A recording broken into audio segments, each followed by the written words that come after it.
What's at the core of achieving the good life? The major key to the good life. The major key is not in learning how to set goals. It is not in learning how to better manage your time. It is not in mastering the attributes of leadership every day in 1,000 different ways. We are trying to improve ourselves by learning how to do things. We spend a lifetime gathering knowledge in classrooms, in textbooks and experiences. Now, if knowledge is power, if knowledge is the forerunner to success, then why do we fall short of our objectives? Why, in spite of all our knowledge and in spite of our collective experiences, do we find ourselves aimlessly wandering, settling for a life of existence rather than a life of substance? There may be many answers to this question. Your answers may be different than your associates or your spouses or your friends. While there may be many answers to this question, the fundamental answer is the absence of discipline applying all that we know. That's the key word, discipline, self-discipline. We might add one more word here, consistent. Consistent self-discipline. It doesn't really matter how smart you are or how much you know if you don't use it. It doesn't really matter that you graduated magna cum laude if you're stuck in a low-paying job. It doesn't really matter if you attended every seminar that comes to town if you don't apply what you've learned. Better than knowledge is applied knowledge. And once we've applied our knowledge, we must study the results of that process. Apply our knowledge. Study the results. Refine our approach finally by trying and observing and refining and trying again. Our knowledge will inevitably produce worthy results, admirable results, and with the joy and results of our efforts. We continue to apply, to learn, to observe, to fuel our ambition with the positive reinforcement of continued progress. Pretty soon we'll find that we're swept into a spiral of achievement, a vertical rise to success, and the ecstasy of that total experience makes for a life of triumph over tragedy, dullness, and mediocrity. But for this whole process to work for us, we must first master the art of discipline, self-discipline, consistent self-discipline. It takes consistent self-discipline to master the art of setting goals, to master the art of time management, to master the art of leadership, to master the art of parenting and relationships if we don't make consistent self-discipline. Part of our daily lives, the results we seek will be sporadic and elusive. It takes a consistent effort to truly manage our valuable time, or we'll be consistently frustrated. Our time will be eaten up by others whose demands are stronger than our own. It takes discipline to conquer the nagging voices in our minds. The fear of failure, the fear of success, the fear of poverty, the fear of a broken heart. It takes discipline to keep trying when that nagging voice within us brings up the possibility of failure. It takes discipline to admit our errors and recognize our limitations. The voice of the human ego speaks to all of us. Sometimes the voice of ego says that we should magnify our value beyond our results. It leads us to exaggerate, to not be totally honest.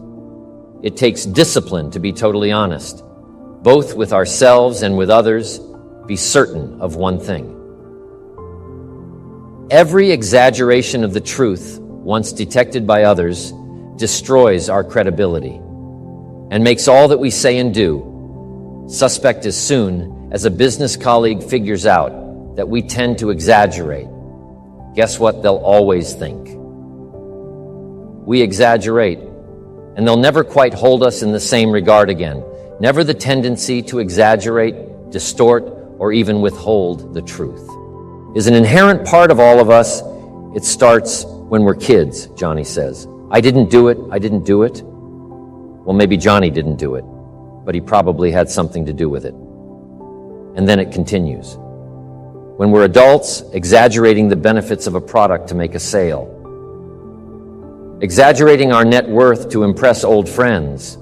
Exaggerating how close we are to closing a deal to impress. The boss and only an all-out disciplined assault can overcome this tendency. It takes discipline to change a habit, because habits are formed a little bit each day, every day, Every day, once habits are formed, they act like a giant cable. They act like a nearly unbreakable instinct that only long-term, disciplined activity can change. We must unweave every strand of the cable of habits, slowly and methodically, until the cable that once held us in bondage becomes nothing more than scattered strands of wire. It takes the consistent application of a new discipline, a more desirable one, to overcome one which is less desirable. It takes discipline to plan. It takes discipline to execute our plan. It takes discipline to look with full objectivity at the results of our applied plan. And it takes discipline to change either our plan or our method of executing that plan. If the results are poor, it takes discipline to be firm when the world throws opinions at our feet. It takes discipline to ponder the value of someone else's opinion when our pride and our arrogance leads us to believe that we are the only ones with the answers. With this consistent discipline applied to every area of our lives, we can discover untold miracles and uncover unique possibilities and opportunities. Now, if discipline is the key word, and if discipline is the key action, then what exactly is discipline? One good answer might be the discipline is a constant human awareness of the need for action and a conscious act by us. To implement that action, discipline is an awareness of the constant need for action and a conscious act to implement that action. If our awareness and our implementations occur at the same time, then we begin a valued sequence of disciplined activity. Now, here's the other side of discipline. If there's considerable time that passes between the moment of awareness and the time of our implementation, then that is called procrastination. Procrastination, doing it tomorrow instead of today. Procrastination is almost exact opposite of discipline.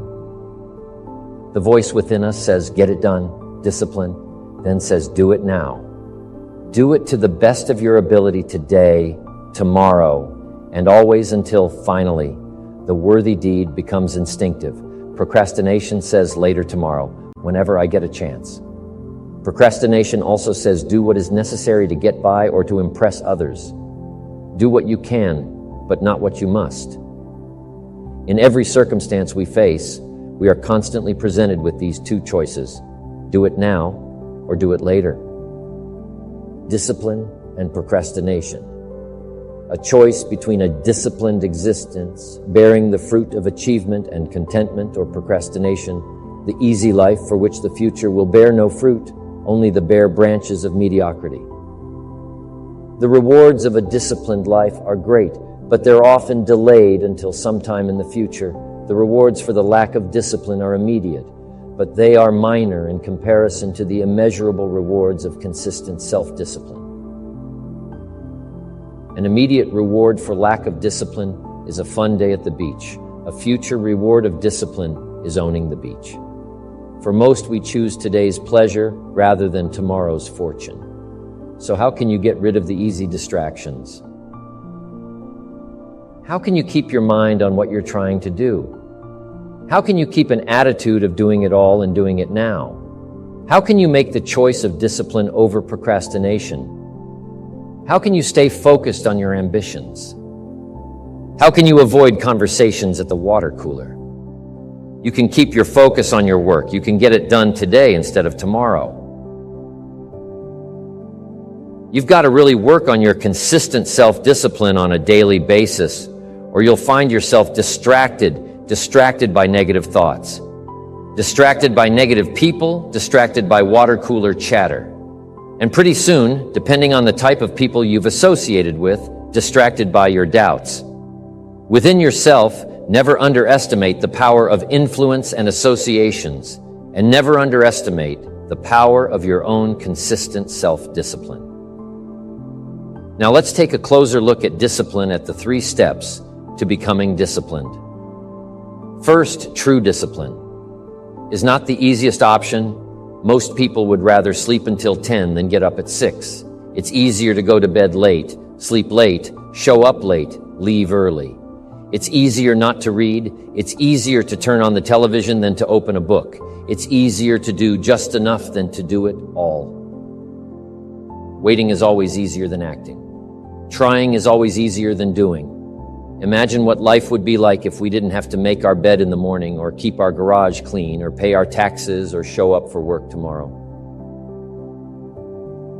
Wouldn't it be fascinating if we didn't have to do these things? Wouldn't it be fascinating? What do you suppose would become of us? You're right, not much. For whatever the reason. The system we live in and contribute to is designed to make the easiest things in life the most unprofitable. Profitable seems to be the most difficult. Our world is and always will be a constant battle between the life of ease and its momentary rewards and a life of discipline, and its far more significant rewards. Each has its own price, the price of discipline or the price of regret. We will pay one or the other. What we wish we had done is the voice of regret, speaking in a sorrowful tone at a time when there is no going back. This is regret. No second chance, no. What would I do differently? Choose one or the other, but both will have their price, the price of discipline or the price of regret. One costs pennies, the other a fortune, Dostoevsky said. There are hundreds of young men who would die for the truth, but very few who would spend 5 years studying to know what the truth is. Dying for the truth is much more dramatic than the discipline of studying at one little piece at a time, one day at a time, 1 month at a time. But in the big picture, is dying for the truth really easier than adhering to the daily disciplines? The first lesson of discipline is that it isn't the easiest option. The second lesson of discipline is that it's a full-time activity. And we've said that the best form of discipline is consistent self-discipline. You see, the discipline that it takes to make your bed every day. Is the same discipline necessary for success in the world of business?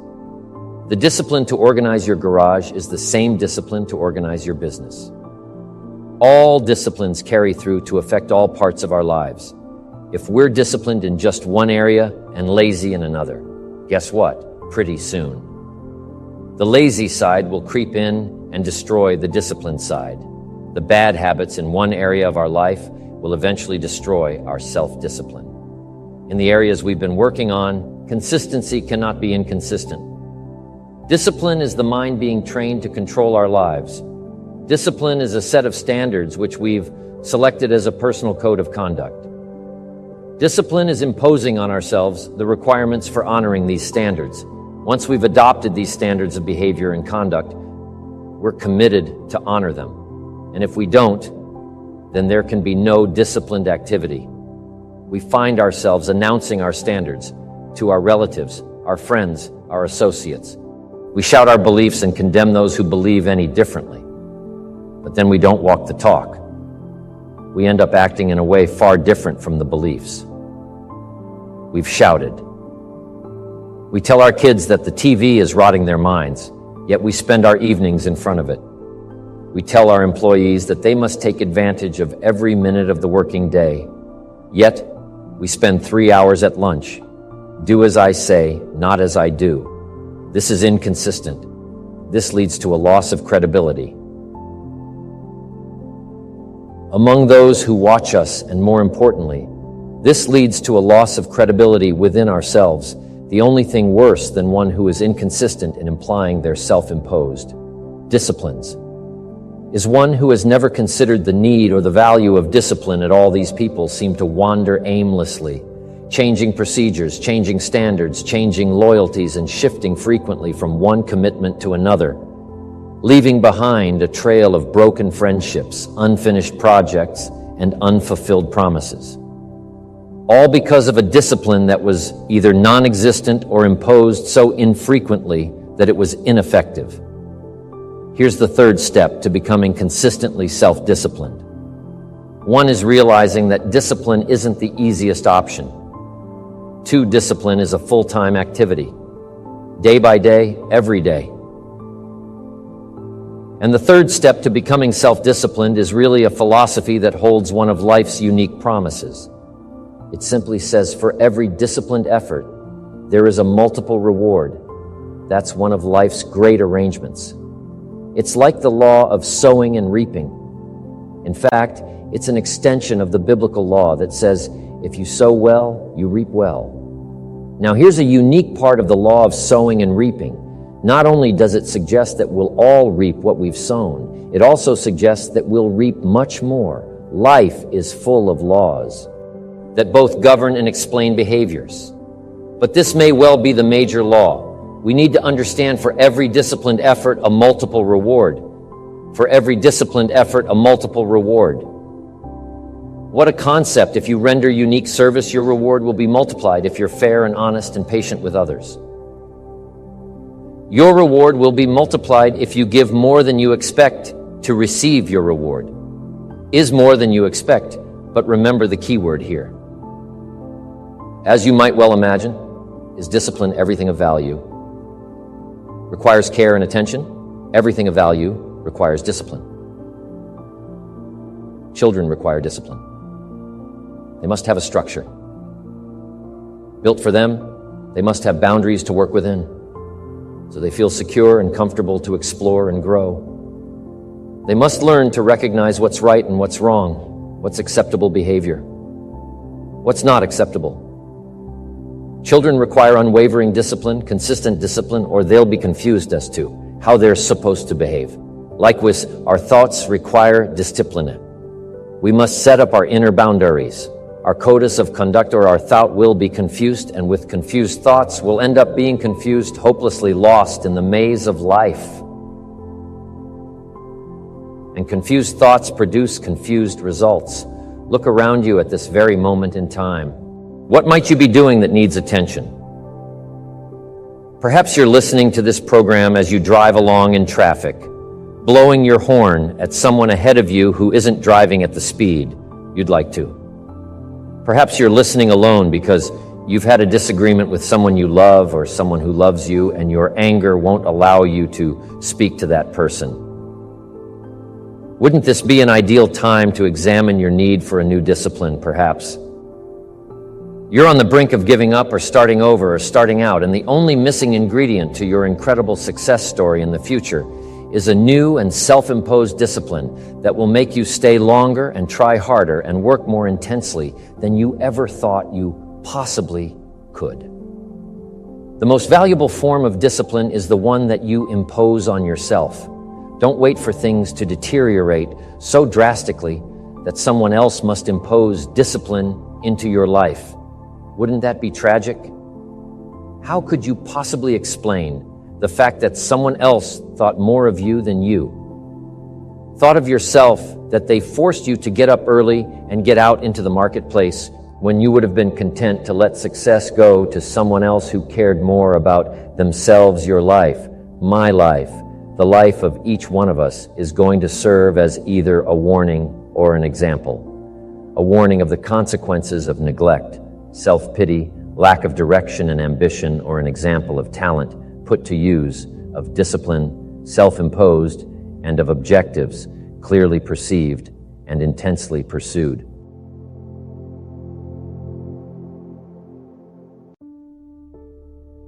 The influence of those around us is so powerful. Many times we don't even realize we're being strongly influenced because it generally develops over an extended period of time. Peer pressure is an especially powerful form of influence because it is so subtle. If you're around people who spend all they make, chances are excellent that you'll spend all you make. If you are around people who go to more ball games than concerts, chances are excellent that you'll do the same. If you're around people who don't read many books, chances are excellent you won't read many books. People around us can keep nudging us off course a little at a time until finally, 10 years from now, we find ourselves asking, how did I get here? Those subtle influences need to be studied carefully if we really want our lives to turn out the way we've planned. Now, on this major point, let me give you 3 key questions to ask. This may help you to make a better analysis of your current associations. Here is the first question. Who am I around? Good question. Make a mental study of the major people with whom you most often associate. You've got to evaluate everybody who is within the circle of being able to influence you. So major question, who am I around? Next question, what are they doing to me?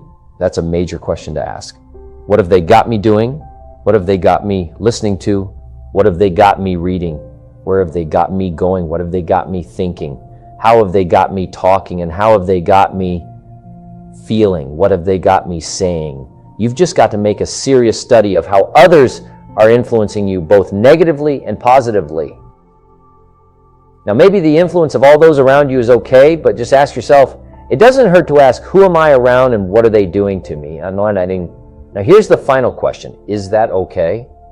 Maybe the people you associate with and their collective influence is okay, but then again, maybe it's not. All I'm suggesting here is that you take a close and objective look.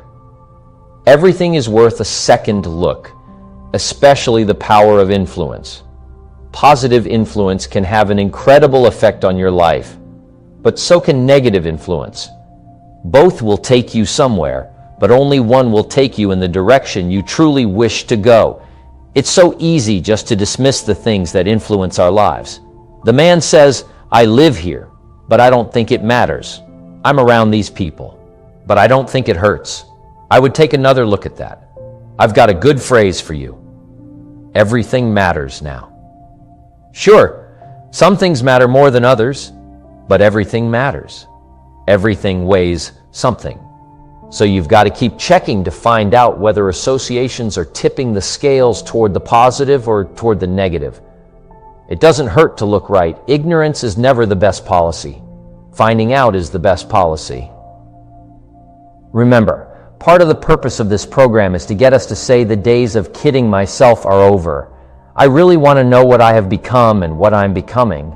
I want to know where my strengths and my weaknesses lie. What has power over me? What's influencing me? What have I allowed to affect my life? Perhaps you've heard the story of the little bird. He had his wing over his eye and he was crying. The owl said to the little bird, "You're crying." "Yes," said the little bird, and he pulled his wing away from his eye. "Oh, I see," said the owl. "You're crying because the big bird pecked out your eye." And the little bird said, "No, I'm not crying because the big bird pecked out my eye. I'm crying because I let him." It's easy to let influences shape our lives, to let associations determine our direction, to let persuasions overwhelm us, to let tides take us, to let pressures make us. The big question is, are we letting ourselves become what we wish to become? In this most important subject of association, here are some actions you may want to take. First, disassociation. You may, after a study of those three questions, who am I around? What are they doing to me? And is that okay? You may come to the serious conclusion that there are some people you just have to break away from.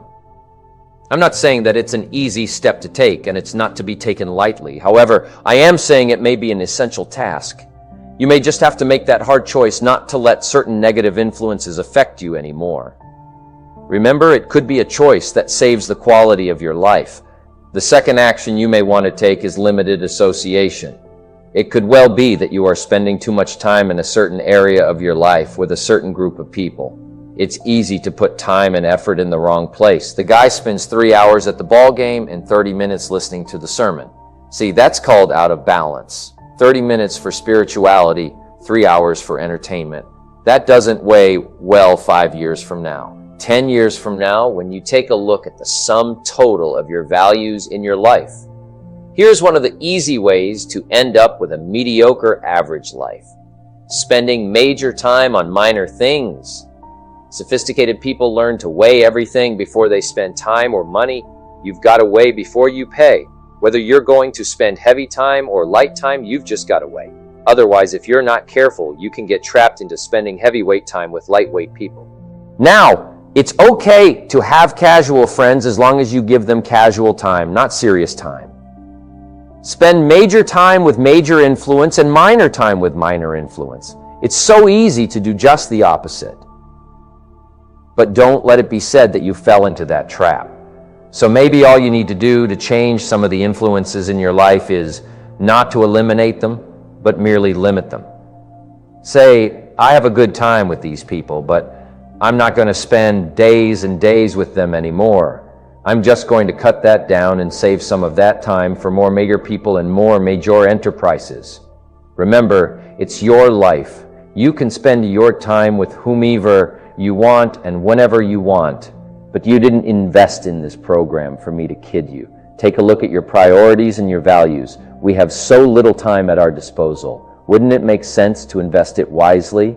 If you have only $100 in your pocket, it's okay to spend $20 for fun and put $80 toward your important values and commitments.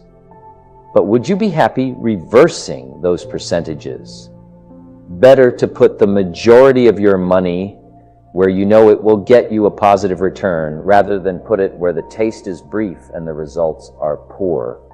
Of course, you must be the judge. You must determine whether the situation and the people call for disassociation or limited association. But remember, if it isn't taking you where you want to be 5 years from now, 10 years from now, now is the time to fix it. The third process is the one I most strongly suggest you begin, and that is called expanded association. That is spending more time with the right people, people of substance and culture, people who understand philosophy and discipline, people of accomplishment and character. Many years ago, Mr. Shoaff said to me, "Mr. Rohn, if you truly wish to be successful, you've got to get around the right people." Then, he said, it looks like in your present circumstances, you're going to have to plot and scheme. And that was true. I had to plot and scheme to get around the right people. On some of those early opportunities, I had to be around successful people. I would park my car a couple of blocks away. I knew that if they saw my car, I'd never get in on more than one occasion. I got the question, "How did you get here?" To which I would respond, "Oh, someone dropped me off. And that was me dropping me off a couple of blocks away. Whatever you have to do, do it." Keep asking the question, who can I get around? Who could I spend some time with? Who would have a positive influence on my life? I played every trick in the book I could think of to get around the right people, but it was worth it. Now here's the surprise. It is possible for a modest investment to get around major people. If you had a chance to sit down for an hour or two with a wealthy person and all that you had to do was to pick up the lunch tab, wouldn't that be a bargain? That person might drop an idea on you that could change your life for a lunch tab. And that's where we need to go to get our success plan from successful people. Don't pick up your plan, especially your financial plan, from unsuccessful people. Here is something else exciting. It's possible for people of modest means to start a wealth plan. You don't have to be wealthy to have a wealth plan. You don't even have to be healthy to start a health plan. All you have to be is smart. Smart enough to say, hey, I've got the wrong plan and I'm going to get around someone who has a better plan and make it my plan. So find some successful people to help you. Fill out your success plan. Find somebody healthy to get your better health plan going. Find somebody living a unique lifestyle to develop your lifestyle plan. This is called association on purpose. Getting around the right people by expanding your circle of influence. I have a really unique friend. I'm always trying to find more ways to spend more time with him. He's the big game hunter, millionaire businessman, traveler, and in my opinion, one of the world's great philosophers. He has two special gifts among many that make it worth all the time I can possibly spend with him. And those gifts are: one, the ability to absorb, the ability to soak up a day and all of its events. His memory is uncanny. I swear he remembers in detail almost every day of his life and every book he's read. I think it is more exciting for him to go to Spain and come back and tell you about it than it is to go yourself. And the reason is, when he's there, he doesn't miss anything. He picks up the sounds and the colors, the experiences and the happenings. He absorbs like a sponge, the sights, the people, the whole scene. Then he has the second unique gift, the gift of expression. He can put all he saw and touched and felt into words. Exciting words. When he talks, you can feel the water lapping on your feet. You can see the colors. You can smell the aroma of the flowers and the food. What great gifts to absorb and to express. If I spend a day with him, I get my time's worth. He can put a year into a day's conversation. It leaves you spellbound. He can read a book and with flawless detail give you a capsule version and, more often than not, make it more exciting than if you read the book yourself. From Shakespeare to the Beatles, from Africa to Beverly Hills, he's got it, recorded it, and can express it with spirit and precision. You can imagine what a valuable association this is for me. One way to associate with people of influence is through their writings, books, cassette tapes, whatever you can pick up. Maybe you can't meet the person, but you can read his books or listen to his cassettes. Churchill's gone, but he's left some books. Aristotle's gone, but we still have his ideas.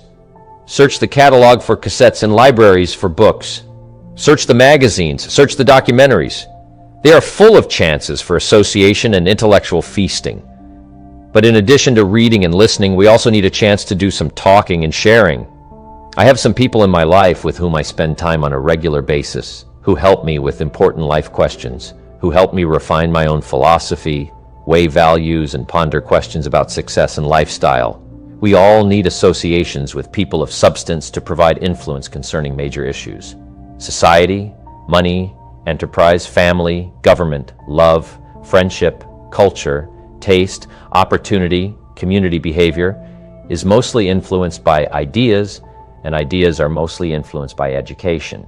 And education is mostly influenced by the people with whom we associate. So don't join an easy crowd. Make sure you get around people who can ask the right questions about the latest ideas you've discovered, about your philosophy, your enterprise, your goals, your lifestyle. Go where the demands are high, where the expectations are high, where the spotlight is on to grow, to produce, and to become more than you currently are. One of the great good fortunes of my life was being around Mr. Schoaf those 5 years. During that time, he shared with me at dinner, on an airplane, at a business conference, in private conversation with a group, all those ideas that caused me to make the helpful and necessary adjustments in my thoughts and activities. And those daily changes, some so very slight, so very important, added up to such weighty sums in 1 year, 3 years, and 5 years. A big part of the value of this association was having Mr. Schoaf repeat the ideas over and over. You just can't hear basics, fundamentals, major pieces of the philosophy of life too often. Another part was Mr. Schoaf's unique ability to check and measure my progress. That is so important. Measurable progress and having someone to monitor that progress. Another benefit of my association with Mr. Schoaf was that I kept growing in experience, knowledge, and accomplishment, and was able to bring all that value to the same basic questions. What a learning experience that was. Some of the early questions I had shrugged off. I now saw a growing importance they had. It was really my education that was changing, not the questions. It's like reading the Bible or listening to cassettes.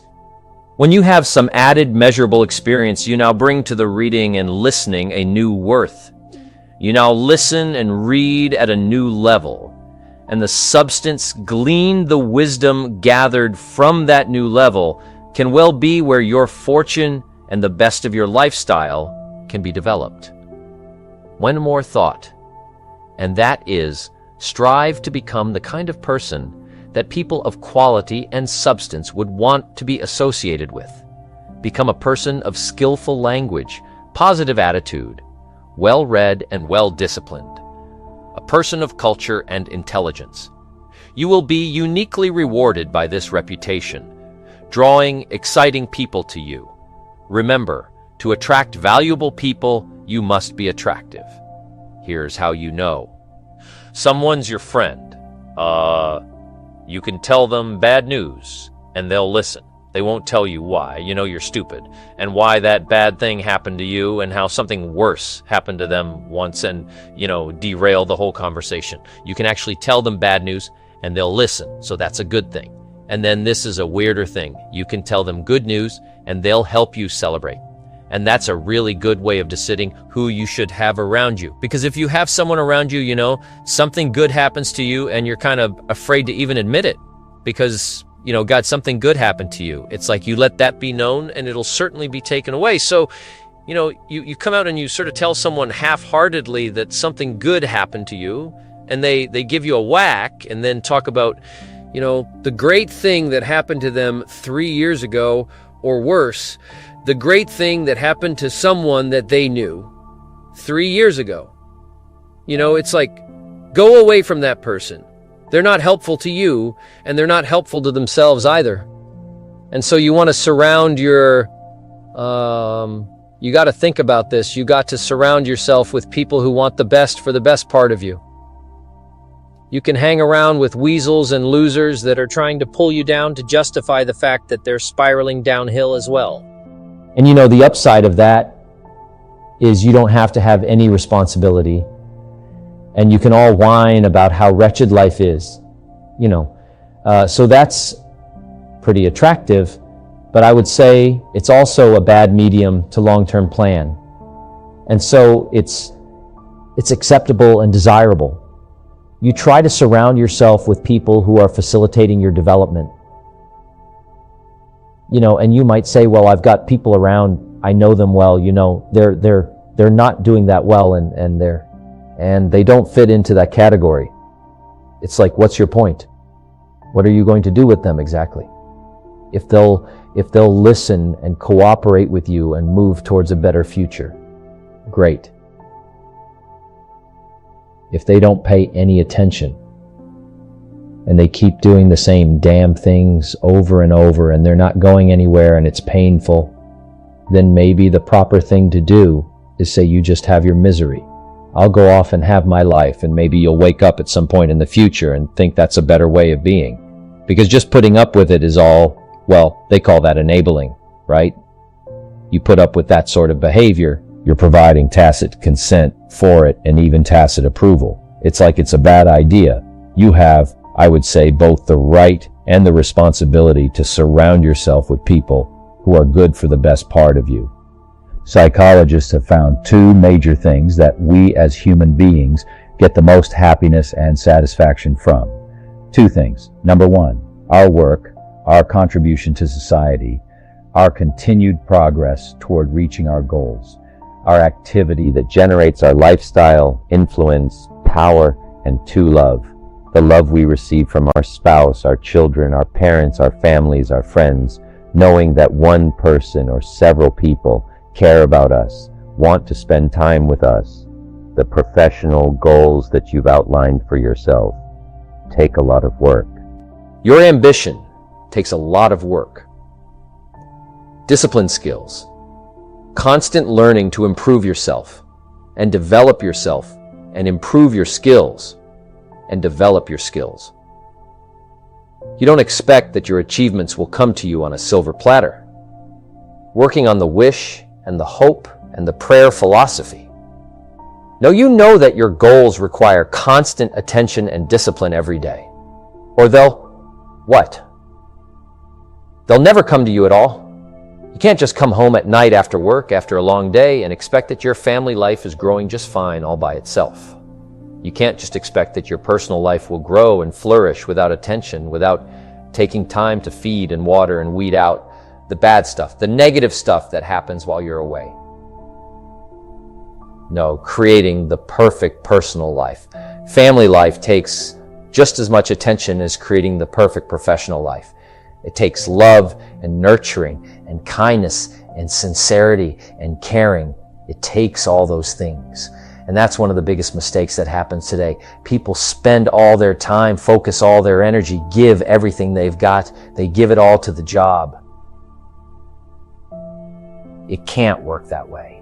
Your family requires more than that. The investment we make in our personal relationships before they're put on paper is the investment we must continue to make.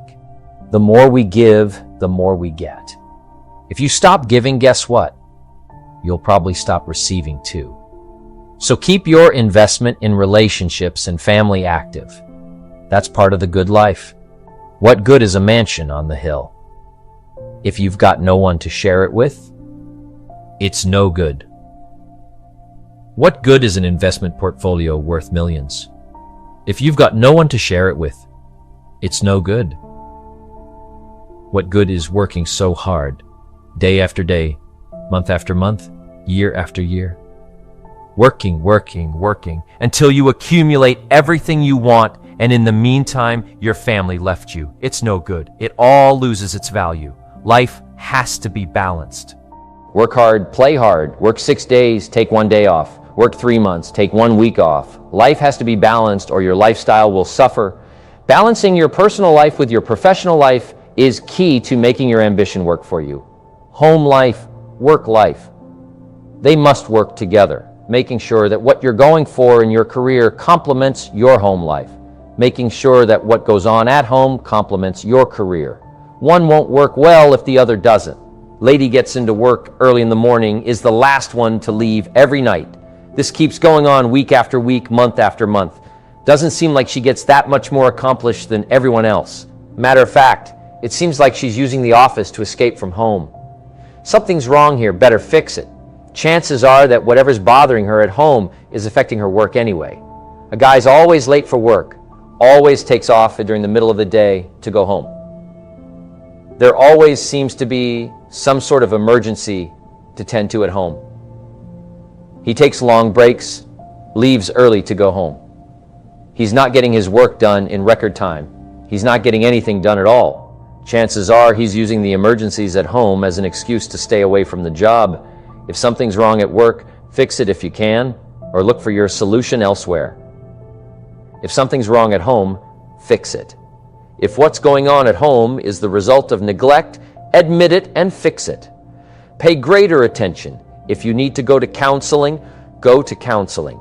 Talk with your minister. Talk with a trusted friend. But remember that whatever the problem is at home, it probably didn't happen overnight. So make sure to give it some time in the healing. Be patient now. There's a balance between work time and home time, professional time and personal time. They both have to be working well in order to maximize your ambition and maximize your potential. Problems at home affect work. Problems at work affect home. Even when things are going well in both areas, sometimes special circumstances call for the work time to take away from the home time.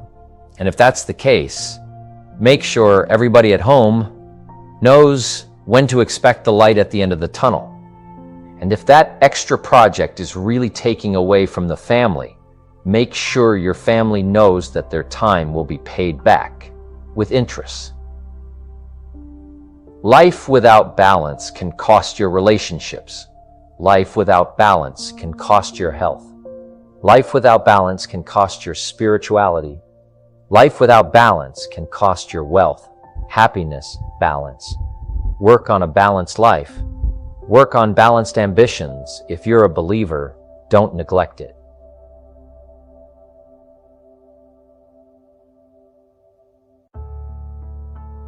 Setting goals is a very important part of our life's process. Guess how many people have a constant plan for setting, rearranging, evaluating, and strengthening the purpose of their goals? The answer is very few. In fact, if you will do this, you will become among the few who do that. Become the envy of all who watch in the leadership seminar. We came up with a whole 10-year plan of goal setting. Business goals and personal goals, family goals, economic goals, financial independence.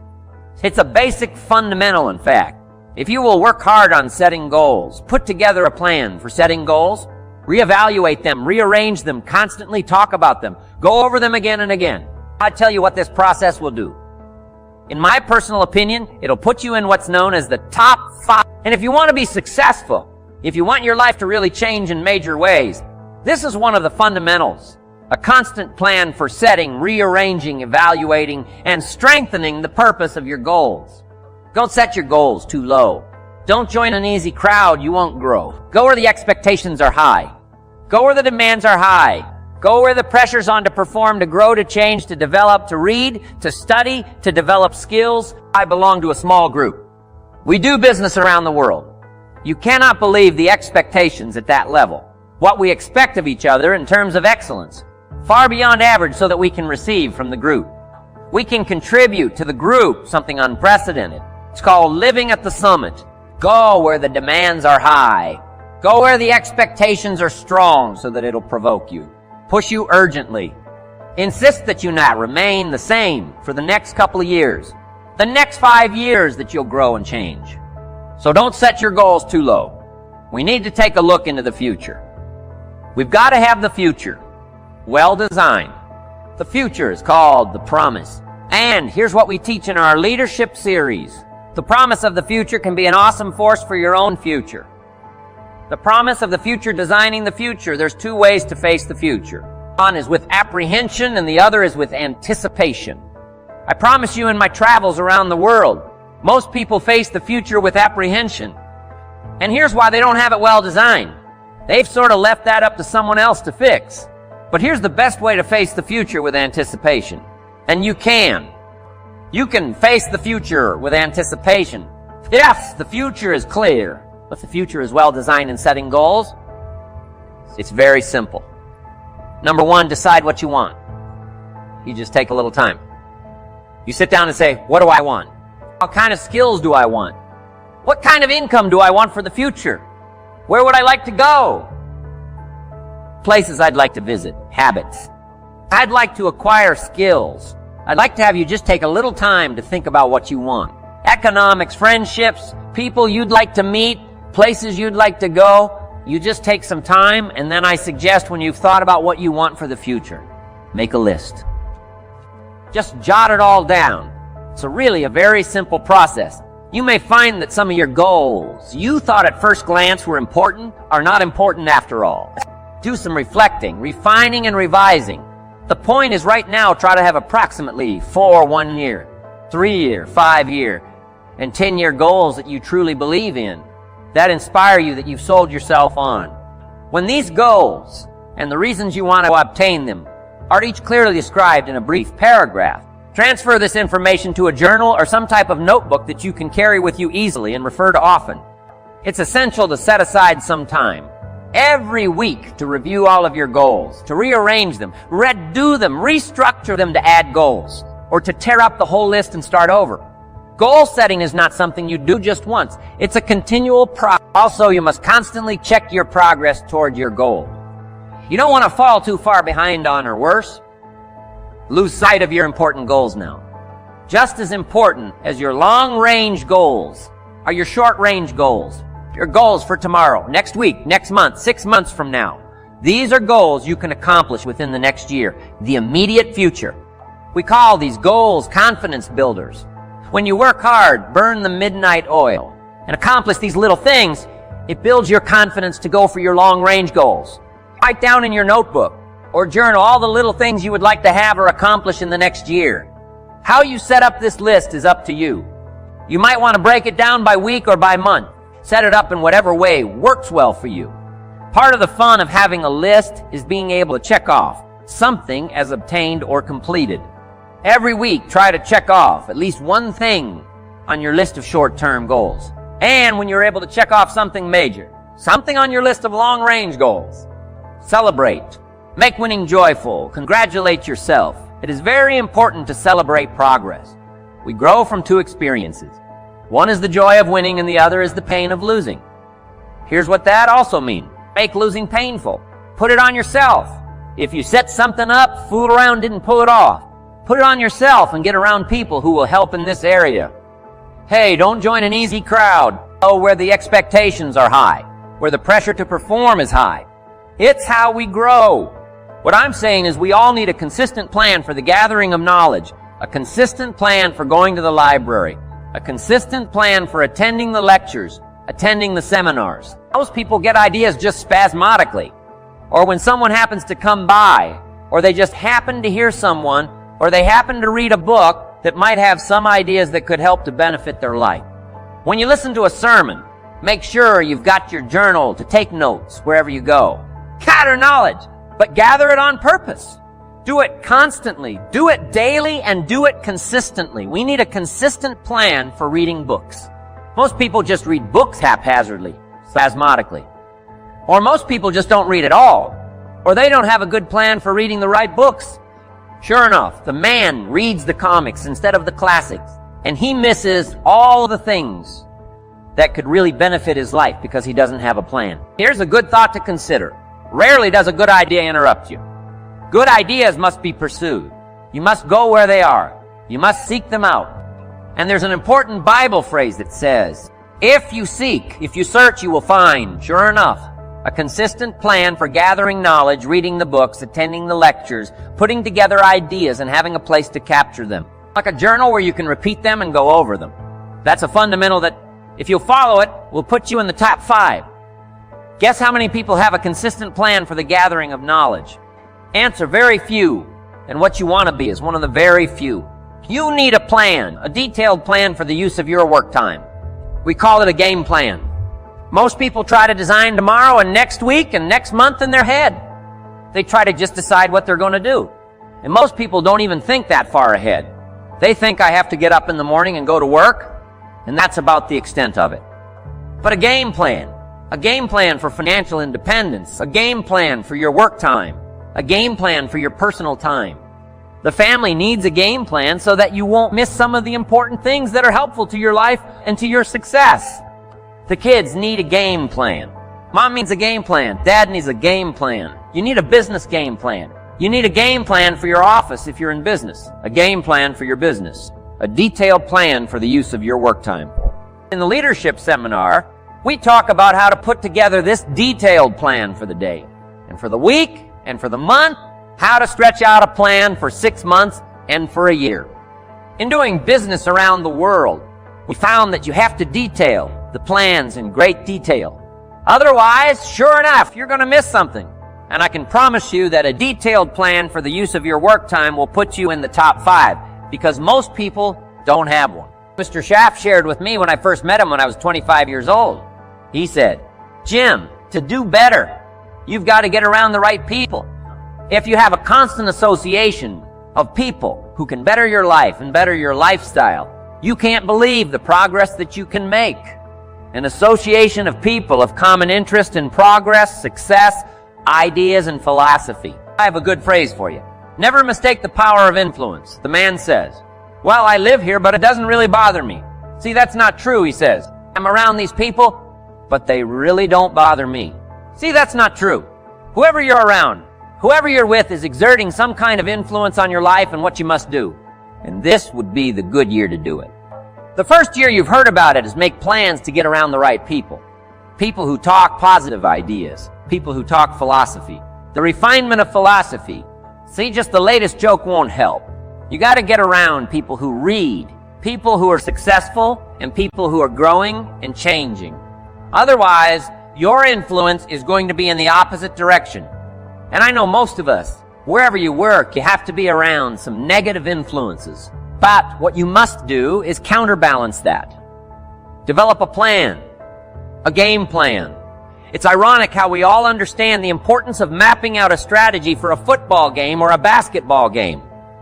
Not one professional team in the world begins a game without a complete strategy. But few of us take the time to map out a strategy for our lives, a game plan. But it's important. Here's the first rule for your game plan of life. Don't start your day until you have it finished. Don't begin your activities of the day until you know exactly what you plan to accomplish. Don't start your day until you have it planned. And do this every day. I know all this. Writing takes time and a disciplined effort. But remember that value is the fruitful result of discipline, not hope. Once you've mastered the art of planning your day, you're ready for the next level. Don't start your week until you have it finished. Don't begin your activities of the week until you know exactly what you plan to accomplish. Don't start your week until you have it planned. Just imagine what life would be like if you took time out of every Sunday to plan your week. Come Friday, you won't be saying, boy, did this week fly by. Where did it go? What did I do? If you plan your week before you started, you'll know exactly what you want to do. what you want to accomplish, what you need to work on. If you learn to plan your days as part of your overall game plan for the week, the parts will fit much better. Your days will be better, more effective. You'll be working smarter, not harder. And when you've learned to plan your week, guess what? You've got to plan your month. Don't start your month until it's finished by developing a game plan for your days, your weeks, your months. By developing and following your game plan, your days and weeks and months all become part of a bigger plan, a bigger design, a long-term view of your life, a visual chain. You'll start gaining a greater perspective of it all because you are planning. It takes great discipline on your part, but it will soon lead to a new habit. A habit of mastering your time, a habit of discipline that will lead you to good life. Now, if visually seeing the future is new to you, if you've never developed a game plan before, let me offer a few tips. There are 2 things that you need to understand before you create a game plan. 1, a game plan, a visual chaining your future is like a spreadsheet. Instead of listing numbers, you list activities. It's like a to-do list. And 2, the technique of developing a game plan can be used for a single day, single project, or a variety of projects that are happening simultaneously. Here's how you do it. First of all, you need to buy a pad of graph paper. Game plans work best on graph paper. So take a sheet of graph paper and make vertical columns of the number of days. This plan is to cover. Then on the left-hand side of the paper, write the heading activities. Under this heading, list all of the activities to be accomplished within your time. Let's say, for example, that you've got 1 week to finalize the marketing plan. It's an overwhelming amount of work to complete, but it's got to be done. So break it down piece by piece. How? The best way to start is by listing all of the individual components on the left-hand side of the page. Now, some of these things need to be completed before others can be started. You need to have your market research results in before you can determine your target market. You need to know your target market before you can develop your marketing strategy. You need to have your marketing strategy before you can create a budget for collateral, materials, and so on. When you break down the project piece by piece, deadline by deadline, you can be more effective in delegating the appropriate pieces of the puzzle, and you can be more effective in doing your own work while orchestrating the rest. The final result of developing a visual chain, your game plan, is a clear visual presentation of the tasks before you. Keep your game plan in plain sight. Put it up in your office where you can easily look at it. Have a copy of it at home and tape it to the refrigerator. Keep a copy in your journal for quick reference. Your game plan will serve as a constant reminder of all that you need to do to get where you want to go if you're doing all that you're scheduled to do. Game plans are very rewarding, and the discipline of developing and following a game plan is exciting. Day by day by day, week by week by week by week, month by month by month by month, you'll see the magic of your dreams and plans turning into reality.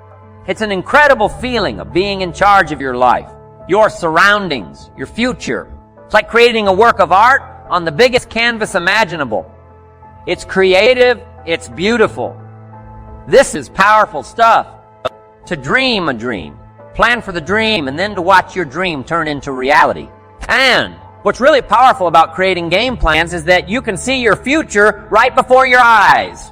So on those days when your energy isn't up to par, your enthusiasm is a little low, your ambition isn't pulling you, and your attitude isn't on the high side, on those days, use your game plan to see how far you've come and take time to realize just exactly where it is that you're headed for on those days.